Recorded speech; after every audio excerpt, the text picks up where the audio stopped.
When a narcissist is about to discard you but does not want to do it directly because they do not want to face consequences, legal, financial, or relational, they make you leave them by pushing you to your limits.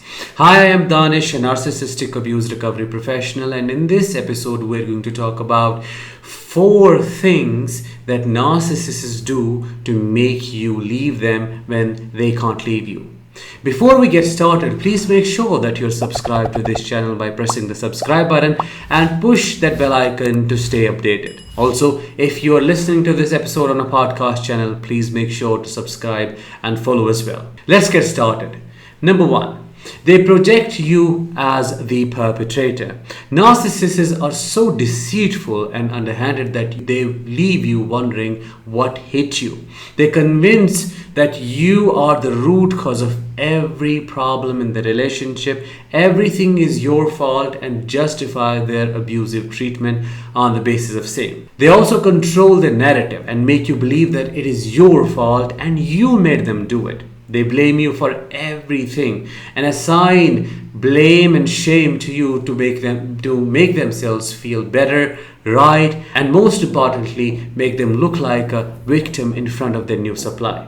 If you want to know their true nature, pay attention to what the narcissist accuses you of, because that is about the only time they will tell the truth, though inadvertently. Number 2.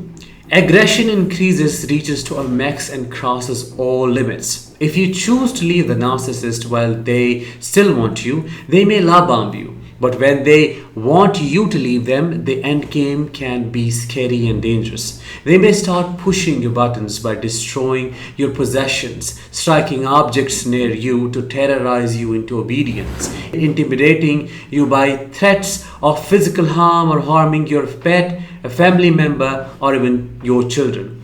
Selective silence and passive aggressive avoidance can also happen with a narcissistic rage to make you leave and never look back. Number 3. They find another bedmate. In other words, heavily cheat on you. Narcissists line up another relationship before leaving their ex, and their behavior starts to massively change towards the end of the relationship. They become extremely vicious, dark, cold, condescending, openly disloyal, unfriendly, reserved, ruthless, and highly unpredictable. When they finally decide to discard you by making you to discard them, they start doing horrible things to get rid of their old partner.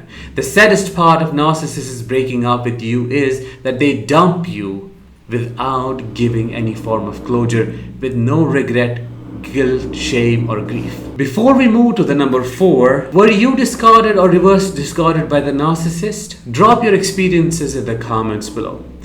Number 4 and the last one. Major eruptions that you rarely see coming. They don't bother discussing issues or even telling you why they are unhappy until they erupt for no reason and start counting flaws and complaining about insignificant things like cooking, cleaning, and washing extra. They will use minor issues to set you up for extreme verbal or physical abuse, and their increased rage will seem to come out of nowhere and for no apparent reason. They will take great pleasure in your anger, and you may become desperate and see leaving as the only option. They torment you with zero breadcrumbing or hope for a reunion at this point. There are no cycles of idealization or devaluation happening anymore. I hope I was able to help you understand the signs of reverse discard as they happen. If you found this episode helpful, please make sure to share it and drop your experiences in the comments below. I'll talk with you very soon. Till then, let the healing begin.